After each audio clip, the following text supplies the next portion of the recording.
इस विशाल सभा की जो अध्यक्षता कर रहे हैं, श्रीमान अध्यक्ष जी को नमन करता हूं, प्रणाम करता हूं। हमारे बीच में क्षेत्र गांव से भी दूरी के लोग जहां पधारे हैं, पंच पटेल पधारे हैं, युवा शक्ति पधारी है और आप सबके सहयोग के लिए आए हैं, वो भी धन्यवाद के पात्र हैं। पटेलों, आप सबके बीच में मैंने आपके हिंगोनी में, भैंसखेड़ा में और सपोटरा के कई मंचों से बोला था 6 महीने पहले कि आपके दाम उठने वाले हैं, 5000 बीघे को उगाने की योजना बन चुकी है। आप सबने मुझे डोंगरी में भी बुलाया था, बुरी पहाड़ी में और आज डोंगरी में। मुझे ऐसा नहीं लग रहा कि आप इस मिशन को पूरा कर पाओगे। आपके तमाम गांव से मैं आया हूं, आधे से लोग सो रहे हैं और आधे लोग यहाँ आए, वो अपने अपने दूसरे बात की विचार मंथन कर रहे हैं। इस लड़ाई को आप सबको देखना चाहिए। सबसे पहले आप सब आत्मसमर्पण करें, हाथ उठा करके कि आप बांध को रोकना चाहते हो क्या? अपनी ईमानदारी का परिचय दो सारे लोग। ज्यादा भाषणबाजी की जरूरत नहीं है। जितने मेरे युवा साथी बोले हैं, जितने पंच पटेल बोले हैं, बात एक ही है कि बांध नहीं बनना चाहिए। उसके लिए सबसे पहली लड़ाई और सबसे पहले कमर कसनी है आप क्षेत्र गांवों को।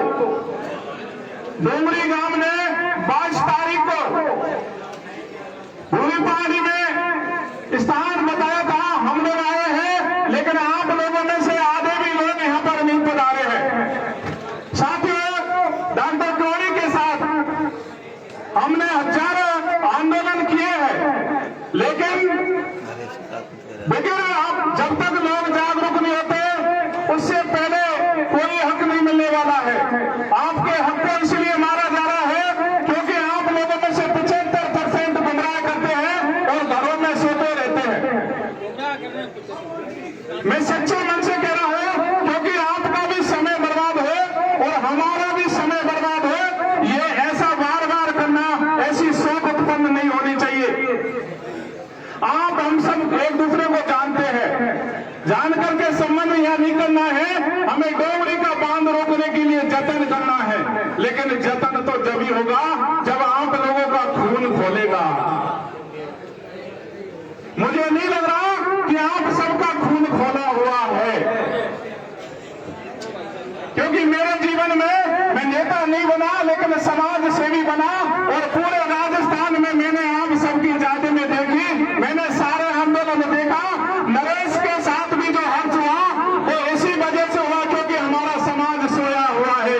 डिंपल मीणा के साथ हुआ वो भी इसी वजह से हुआ और आप लोगों के साथ भी वही होगा जो महाभारत में हुआ था।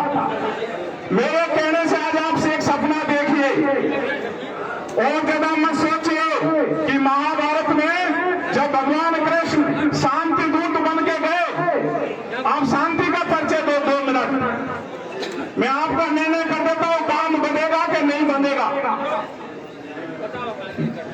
भगवान कृष्ण ने कहा था कि या तो इनको 5 काम दे दो, अगर आप इन सब में धर्मधारी और त्याग करने वाले लोग बैठे हैं, इस कुरु वंश को बचाने वाले सच्चे मन के लोग बैठे हैं, तो आपको पता है कि उस जगह पे दुर्योधन ने कहा कि एक सुई की नोक रखने का स्थान भी आपको नहीं दिया जाएगा, क्योंकि लोगों के मन में पाप था।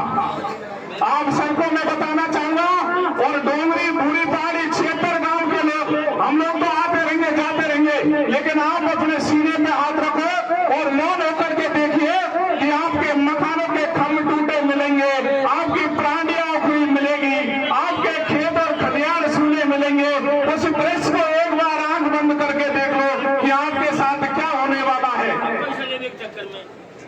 आप सबको बताना चाहूंगा, क्योंकि हमने अधिकार वोट दे करके और कांग्रेस बीजेपी को सौंप रखा है कि हमारा वोट ले जाओ और राज करो, हमारे अधिकार पे हथौड़ा चलाओ, हमारे अधिकार को अडानी और अंबानी को बेचो। वे कर रहा है, बाकी सारे साथी जो भी बैठे हैं जिनको भाषण दे वो भाषण देना, लेकिन आप तथ्य पे नहीं पहुंच पाए।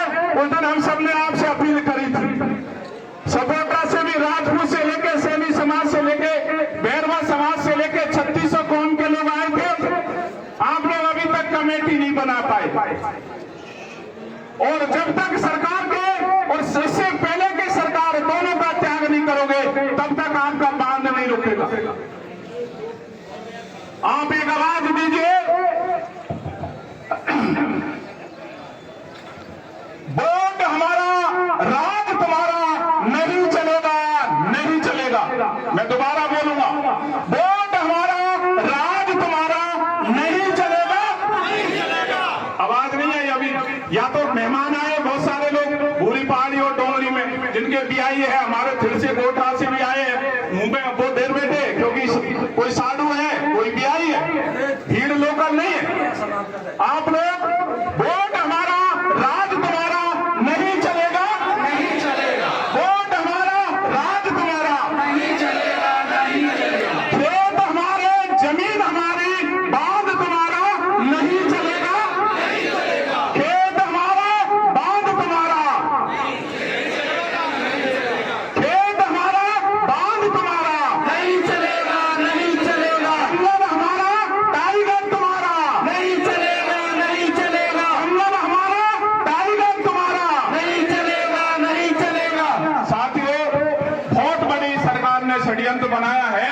आप लोगों को बार बार बताने से कुछ नहीं होगा, समझदार संकेत में समझ जाता है। ज्यादा भाषण देने से हमें आकर के इतनी मूर्ति, हमारे युवा सब बैठे हैं, यहाँ से कोई भी चुनाव लड़ने वाला नहीं है, उनका परिश्रम है, लेकिन युवा भी इनको पढ़ करके ही भाषण दे, युवा भी इनकी शक्ति को देख कर ही अपनी शक्ति को बेस्ट करे। आप सबको बताना चाहूंगा कि ये प्लान बहुत बड़ा है। आप नहीं समझोगे तो हम लोग दर्शक बन के रह जाओगे। आप लोगों को ज्यादा मुसीबत में बल्कि सरकार डालेगी, क्योंकि आप जग नहीं रहे। हमारी आवश्यकता नहीं है। अगर 100 आदमी 76 गांव से आते हैं तो ये शक्ति अर्जित हो जाती है। और मैं बताना चाहता हूं कि आप कमर कस लो, हमारे कहने से मत कसो, तुम्हारा सब कुछ मटिया मैदान होने वाला है, इसलिए कस लो। और जिस दिन तुम भारतीय रेल को मनाने के आजू बाजू में रोकोगे 3600 कौम के लोग, उससे पहले तुम्हारी कोई लेटरबाजी से सुनवाई नहीं होगी।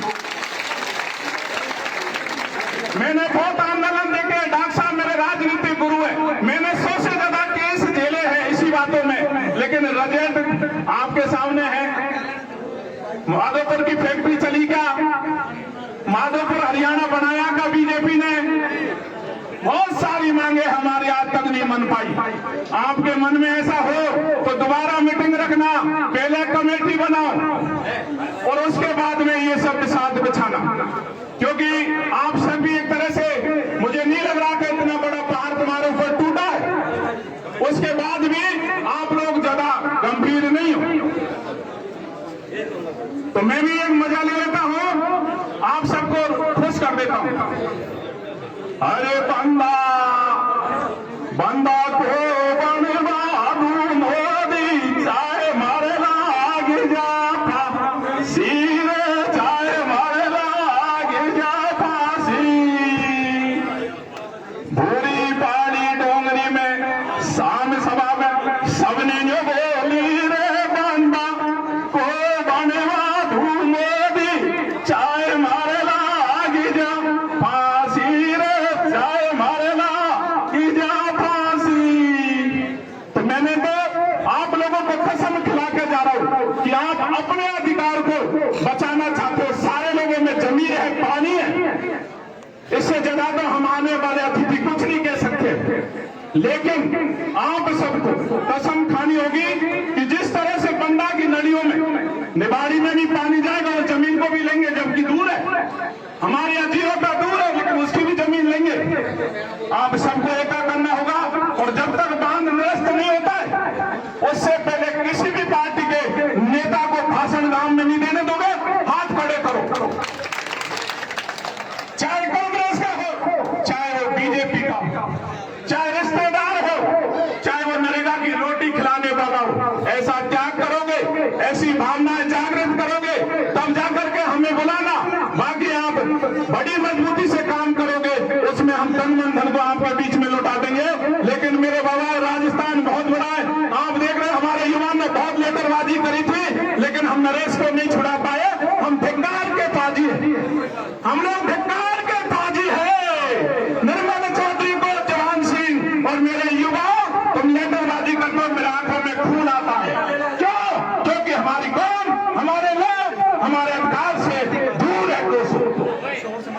इसलिए मैं कसम खा के दोबारा कहना चाहता हूँ, कमलेश पटेल जी और सारे लोगों ने मुझे फोन किया था, इसीलिए आज मैं तो घायल शेर हूँ, क्योंकि कुछ होने वाला नहीं है वकील साहब।